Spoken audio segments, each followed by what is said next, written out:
New York City special. It's completely falling apart on purpose, of course. And as bad as New York City looks, with the moldy food for kids, the migrant takeover, the National Guard in the subway station, as bad as all of that is, what is up? My name is Eric. This channel is called Report and Opine. I am back. This, of course, is the epicenter for all of your current and captivating coastal elite chaos. So please hit that subscribe button, like the video, ring the notification bell, leave a comment or two, share this with a friend. Let's go.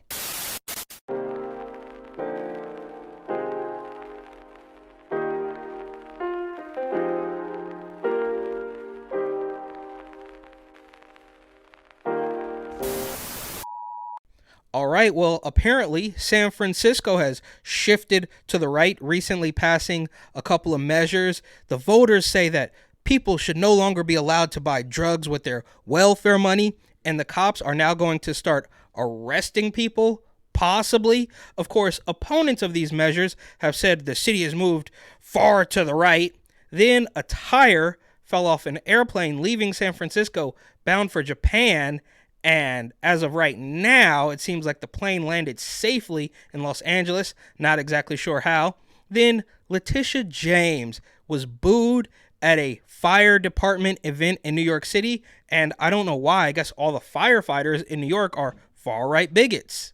And a new study has revealed that electric vehicles are more harmful to the environment than the old-fashioned gas guzzlers.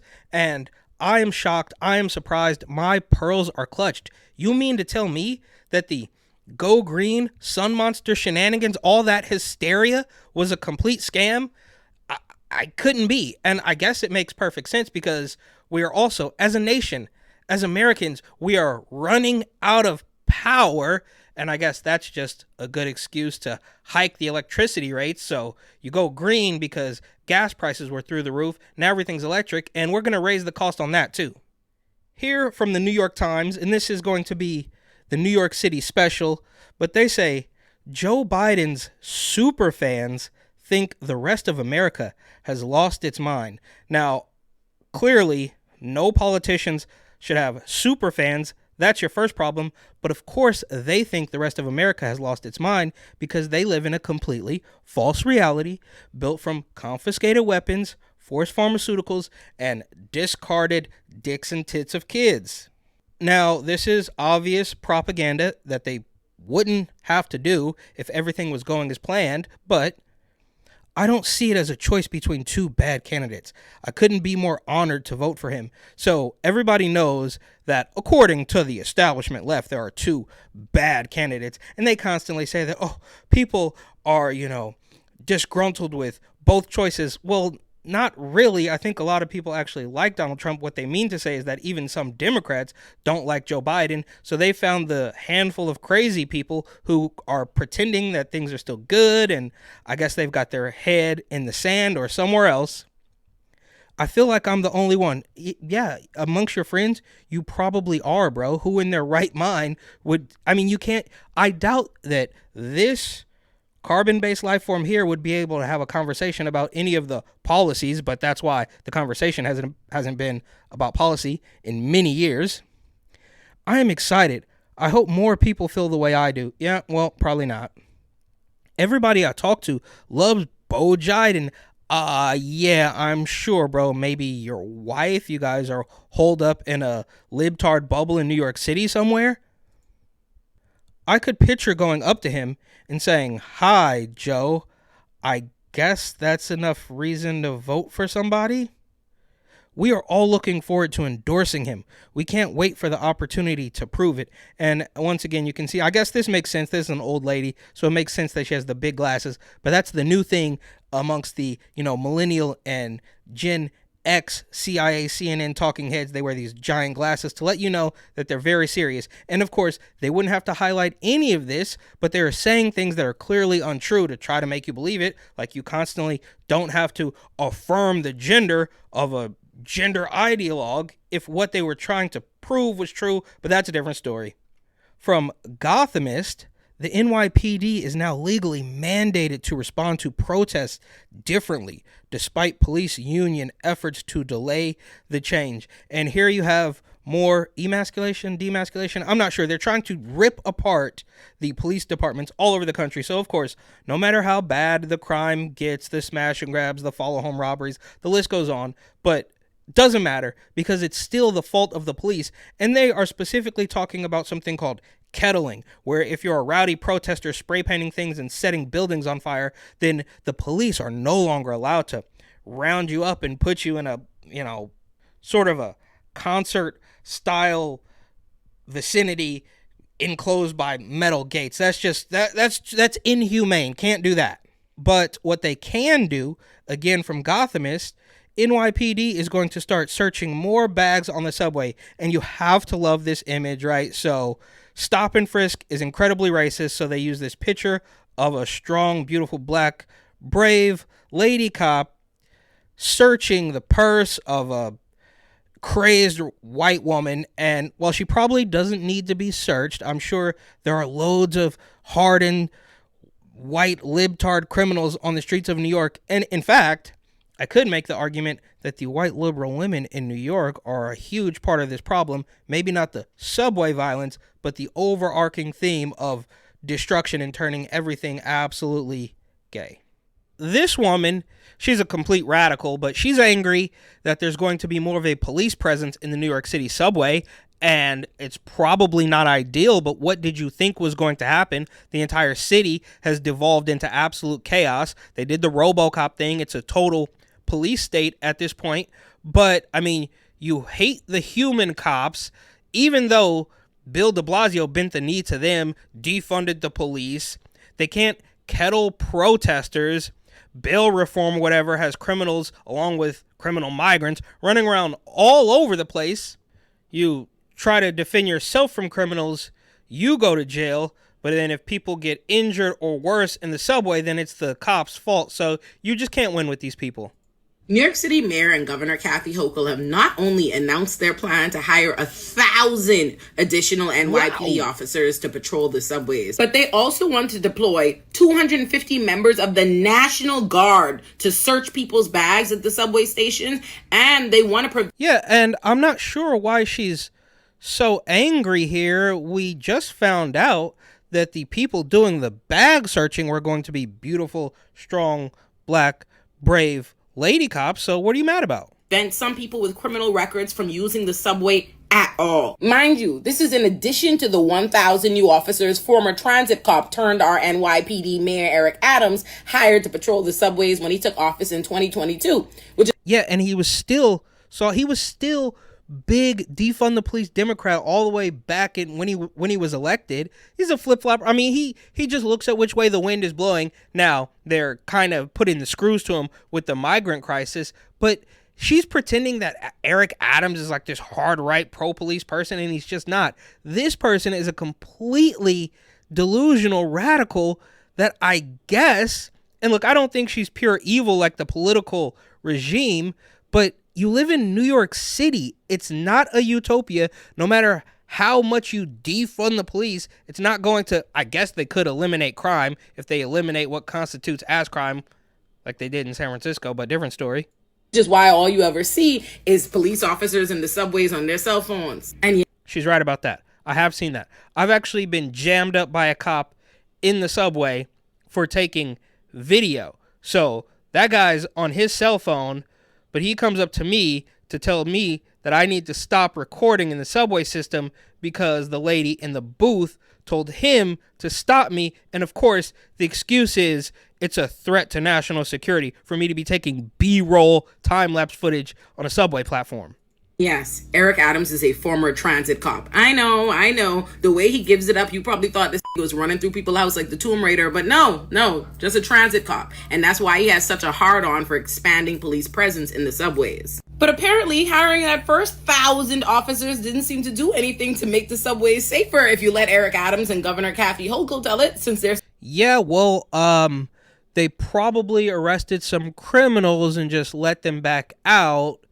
Because if you stop the criminal yourself, then you become the criminal. It's a vicious cycle. still crying danger. Yet somehow the solution they've come up with is to do the exact same thing they've already tried and hire new cops. Except this time, not only will the cops be allowed to patrol and harass people in the subways, now they can search through your bags like TSA. And I'd be remiss if I didn't point out that this comes after months of them crying poor and making budget cuts to everything else, claiming that the migrant crisis has strapped up their cash. But they've got more money for NYPD. Always more money for NYPD. Yeah, okay, so she's really mad that there's more money for NYPD. And trust me, the NYPD is not the picture of honesty, right? They were de Blasio's henchmen. But what are you going to do? It's a rock and a hard place, and she's just going to sit there and pretend, as they like to do, that no matter what happens, however bad it gets, it's always the cops' fault. And here's a good one involving the New York City school system. So while the cops are no longer allowed to kettle protesters because that's inhumane, but they are going to be allowed to shake down white liberal women in the subway station, apparently, the schools are serving moldy lunches, and that makes perfect sense because all of the good lunches were given to the migrants that they later threw out. The senator says these photos came from students at Brooklyn Tech High School, Midwood High School, and Edward R. Murrow High School. I don't even know what that's supposed to be. Obviously, it looks completely disgusting, but this is what you get, right? I mean, you gave away room and board to the migrants, debit cards. They were beating up cops. Didn't matter. What did you think was going to happen? When they kicked you out of the school to put migrants in, did you think that you were going to get a 5-star, Michelin star lunch? Or if they had that, were they going to give it to the illegals that were beating up the police? Look, this is far beyond a little bit of incompetence or we need to help people. This is controlled demise at the detriment of children. But whatever. Who cares about those kids? From New York Mag, New York City's right to shelter decree, which has been in place since the 1980s. So that's what we've been virtue signaling this for a really long time. And now the bill has come due and we don't really want to do it, but it's been like this the whole time. That's kind of what they're trying to convince you of. But it goes on. Technically guarantees every person in need, including migrants, a safe place to stay. And once again, migrants or immigrants are completely different from illegal migrants, criminal aliens, illegal aliens, whatever. It's completely different, but this doesn't surprise me. It shouldn't surprise me. I don't let it surprise me anymore. But the idea that they want you to think, oh, well, illegal immigrants are the exact same as legal immigrants. And look how nice they are. We took their portraits. They just got here. These are the new arrivals. 50 years old from Venezuela, 33 from Senegal, 56 from Venezuela, and 38 from Guinea. They just arrived here in late 2023, and they deserve the food that should have been going to the school kids. But, of course, the free food that the migrants received was not enough, and it makes sense. I mean, what were they supposed to do? You have to come up with 40 times the amount of monthly rent, which is at an all-time high in New York City, of course. So I believe you have to make at least $250,000, $250,000 a year to live comfortably in a one-bedroom in New York. So I don't know what they thought these people were going to do. Oh, they need work permits. They need to be delivering Uber Eats to all of our businesses that used to work in Midtown, but they fled because we told them the air was too scary. It's absolutely crazy how New York City and San Francisco, for that matter, are literally packed to the brim with architectural and engineering masterpieces. But sometime in 2020, we all got scared. And obviously not the same guys that built the Empire State Building or the Golden Gate Bridge. They're long gone, and we thank them for their work. But everybody was doing things and risking their lives to improve the quality for everybody around them. But they all just got too scared. Oh, you got to wear a mask. Oh, you got to get a vaccine. You can't go to work. It's crazy. I'm triggered. I digress. I've gotten completely off track. But the kids get the moldy food. The migrants are amazing. And even as they live in Manhattan's Roosevelt Hotel, and they were arrested in New Jersey with a car packed with drugs and stolen clothes worth $5,300. And do we think that's all they did? They got caught this time with $5,000 worth of stuff, but everything else they've done has probably been completely on the level. And of course, this is how they quote unquote work. It's an elaborate scam of New York City thugs and illegal. I mean, it's a complete mess, but hundreds of mopeds were seized amid an ongoing crackdown in New York City, but mostly were found along Roosevelt Avenue in Queens. And that, Roosevelt Avenue, I guess, is basically turned into Little Venezuela. There, illegal migrant hookers all over the place. Clearly a boatload of mopeds, not sure where they were all coming from. A bunch of them didn't have license plates, and there was hundreds of them outside the Row Hotel when I was there.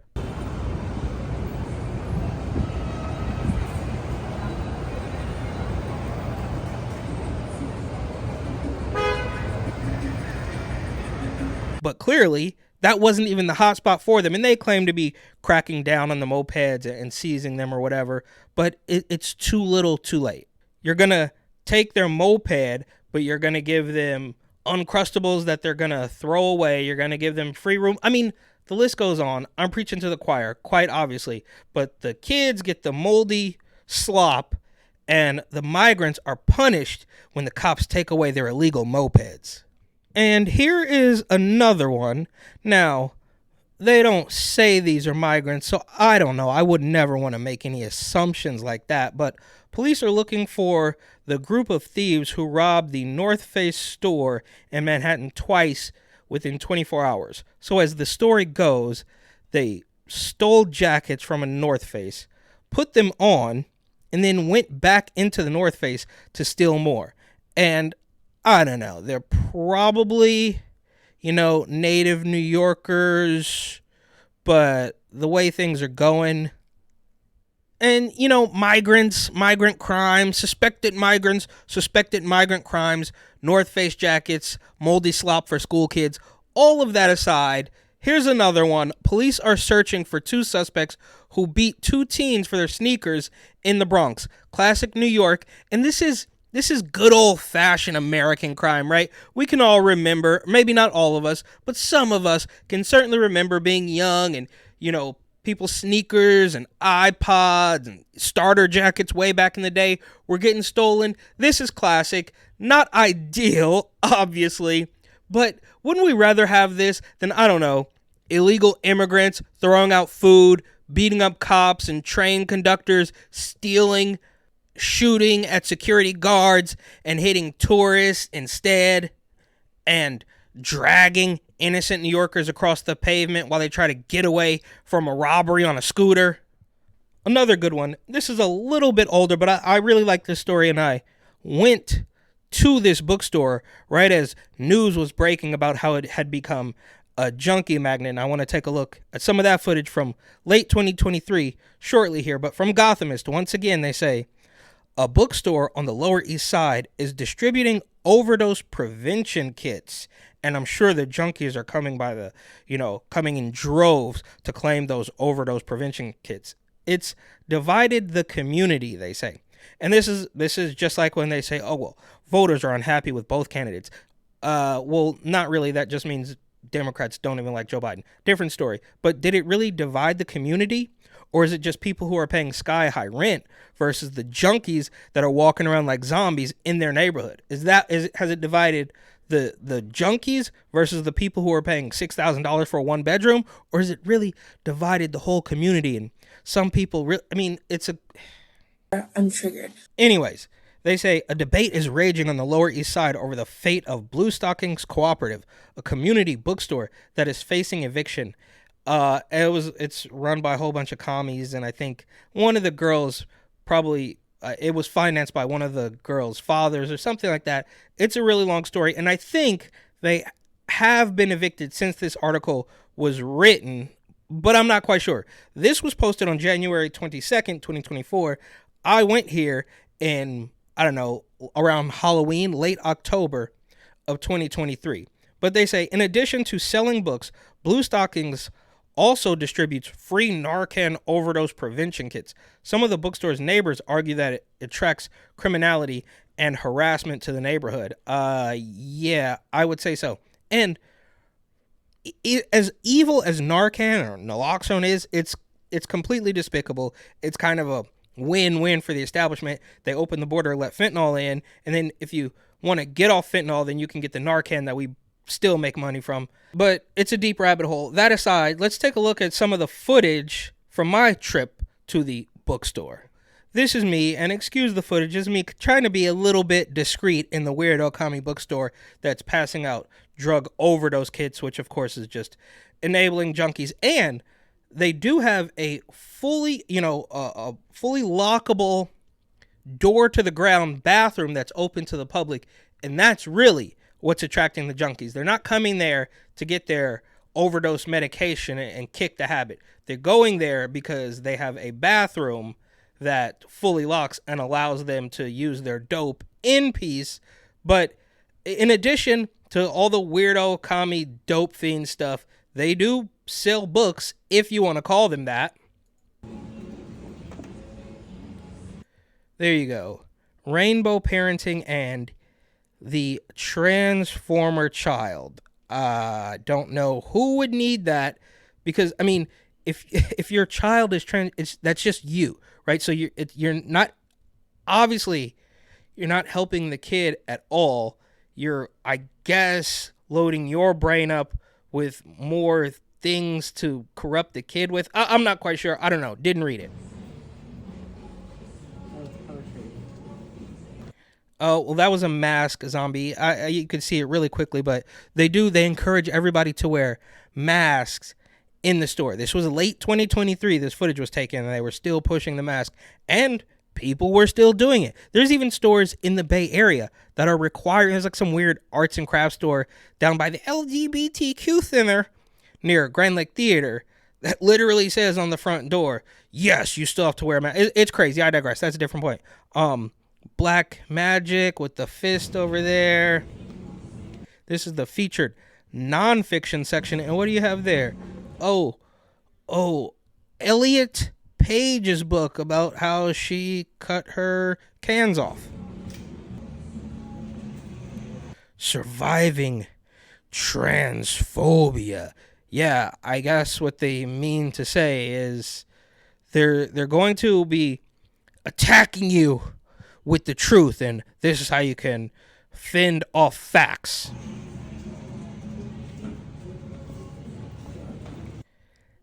Daddy boy, I don't really know what that is, but I can't imagine it's a good thing. There we go. The Trans Partner Handbook. So if you are deluded enough, I guess, to pick a transformer boyfriend, then you can read this book, and then in your delusional fictional world built from discarded body parts, you can raise the kid together and read a book about that too, between trips to the bathroom to do junk. Transgender Marxism. Yeah, and you gotta applaud them for not trying to hide this stuff, literally just writing a book. And then people would call, in San Francisco, they'll call you a conspiracy theorist for trying to connect those two dots. Meanwhile, the entirety of the Tenderloin neighborhood has been bombarded with blue and pink flags, and they're trying to change it into the transgender district, of course, as a shield from criticism, because the entire country, if not the world, knows by now that the Tenderloin is one of the most drug-ridden open-air markets in the entire country. But if you don't like walking through that or over human feces and needles and tents, then you're just a transformer phobe. Towards a gay communism. So transgender Marxism and towards a gay communism. And this is the bookstore that divided the community by offering junkies overdose medication, which of course was also being pushed by the BLM protesters in Lower Manhattan at City Hall Park when Freddie Floyd died, even though I was arrested at the very same park for protesting the lockdowns. But I'm getting triggered here. It's a completely different story.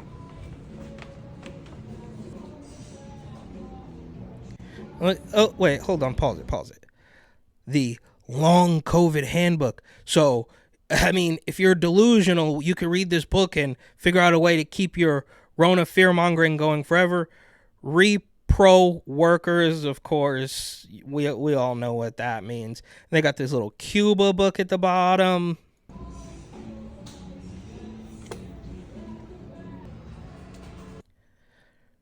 Anarchy and the Black Revolution, Abolition for the People, Workers Unite, Youth and Conflict in Israel Palestine.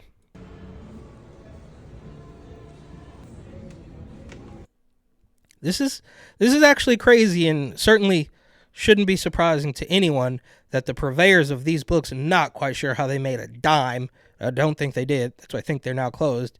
Because on top of this horrible business model of books that nobody wants to read, they were attracting junkies like flies. How we fight white supremacy.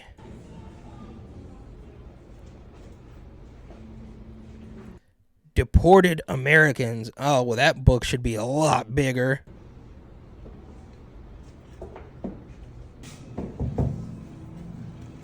Oh, okay. And here's where it gets good. We're nearing the end, but you can see this is what they're really after. This guy's got something in his hand. He's swaying back and forth, just trying to get in there. And not shown in this footage is he knocked on the door like 3 times. So whoever's in there is probably higher than him and can't get off the toilet to even unlock the door.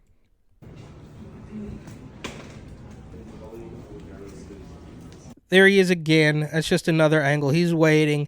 Yeah, I'm sure he's going to buy a couple anarchist cookbooks or whatever after he gets high in the bathroom.